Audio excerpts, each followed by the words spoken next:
కాకినాడ గ్రామీణంలో గణేష్ నిమజ్జన వేడుకలు ఘనంగా జరుపుకోవాలని నగర గణేష్ ఉత్సవ సమితి జిల్లా ప్రతినిధి బృందం ఆహ్వాన పత్రికలను పంపిణీ చేసింది. కాకినాడ గ్రామీణంలో గణేష్ నిమజ్జన వేడుకలు ఘనంగా జరుపుకోవాలని నగర గణేష్ ఉత్సవ సమితి జిల్లా ప్రతినిధి బృందం ఆహ్వాన పత్రికలను పంపిణీ చేసింది. గురువారం ఉదయం తిమ్మాపురం, అచ్చంపేట, రమణయ్యపేట, వాకలపూడి, వలసపాకల, ఇంద్రపాలెం, చీడిగా గ్రామాల్లో చవతి మండపాల నిర్వాహకులను ఆహ్వానించారు. శుక్రవారం నుండి సముద్ర తీరంలో చేపట్టనున్న ఏర్పాట్లను పరిశీలించారు.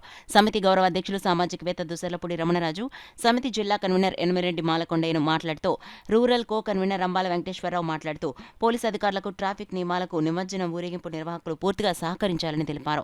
రూరల్ ఎమ్మెల్యే పంతం వెంకటేశ్వరరావు నానాజీ, ఎంపీ తంగళ్ల ఉదయ్ శ్రీనివాస్ ముఖ్య అతిథులుగా నిమజ్జనోత్సవాల్లో పాల్గొంటారని తెలిపారు. అన్నిటినీ కూడా ఇక్కడ సమకూర్చేటువంటి ఏర్పాట్లని నగర గణేశ ఉత్సవ సమితి ప్రభుత్వం త్వరగా నిర్వహణ చేయించడం జరుగుతూ ఉంది. కాబట్టి ప్రతి మండప నిర్వాహకుడు కూడా మీరు బయలుదేరేటప్పుడు పిల్లల్ని, వృద్ధుల్ని తీసుకురావద్దు. మహిళలు వస్తే వారికి పరిరక్షణగా ఉండేటువంటి విధంగా మీరు రావాలి. మరి సకుటుంబ సమేతంగా వచ్చేటువంటి ఏర్పాట్లు ఎటువంటి అపశృతులకి తావు లేకుండా ఎలా వచ్చారో అట్లాగే ఇంటికి క్షేమంగా చేరుకోవాలని నగర గణేశ ఉత్సవ సమితి జిల్లా కన్వీనర్ ఎనిమిరెడ్డి మాలకొండయ్య గారు ఇప్పటికే నగర వ్యాప్తంగాను, రూరల్ వ్యాప్తంగాను ఈ రోజున మండపాలందరినీ కూడా ఆహ్వానించడం జరిగింది. రేపటి రోజున జిల్లా స్థాయిలో అందరినీ కూడా ఆహ్వానించడం జరుగుతూ ఉంది. ఈ రూరల్లో మరి కో కన్వీనర్ అయినటువంటి రంపాల వెంకటేశ్వరరావు గారి యొక్క సారథ్యంలో దశాబ్ద కాలంగా ఇక్కడ నిర్వహణ అద్భుతంగా జరుగుతూ ఉంది.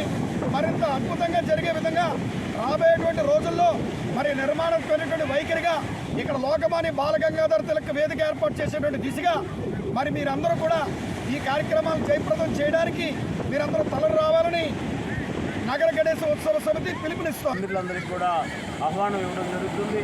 మీరందరూ కూడా పెద్ద ఎత్తున నిమజ్జనానికి సాంప్రదాయబద్ధమైనటువంటి నృత్యాలతోటి, విద్యుత్ అలంకరణలతోటి మన ఊరేగింపుగా రావాలని కోరుతున్నాం.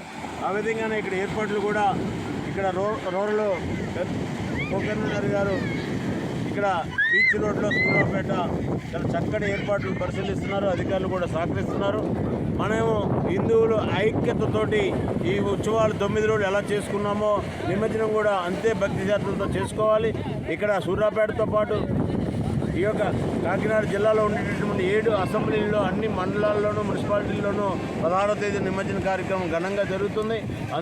అందరూ కూడా మన సమితి ప్రతినిధులు యాక్టివ్గా ఉండి ఎక్కడ ఎటువంటి ఇబ్బంది లేకుండా అధికారులతో కోఆర్డినేట్ చేసుకుంటూ పందిర్లకు స్వాగతం చెప్తూ పెద్ద ఎత్తున వస్తున్నటువంటి హిందువులందరికీ కూడా ఐక్యతను అందిస్తూ ఈ యొక్క సంబరాలని బాగా జరిపించే విధంగా సమయం కేటాయించి ఈ 16వ తేదీ వరకు పూర్తి సమయం ఇవ్వాలని ఈ యొక్క సభ్యులందరినీ కూడా కోరుతున్నాను. Rural NTR beach, Suryapet beach వద్ద జరగనున్న విగ్రహ నిమజ్జనాలు ఆ గణనాయకుడిని 9 రోజులు పూజ చేసి 10వ రోజున సోమవారం 16వ తారీఖున నిమజ్జనం చేయడానికి ప్రతి ఒక్క గణనాయకుడిని కూడా కార్యోన్ముఖుల్ని చేసి ఇక్కడికి బీచ్ వద్దకు తీసుకువచ్చే విధంగా చాలామంది అందరూ కూడా కమిటీ నిర్వాహకులందరూ కూడా రెడీ అవుతున్న సందర్భంలో ఇక్కడ పూర్తి స్థాయిలో ఏర్పాట్లు పర్యవేక్షించడం జరిగింది.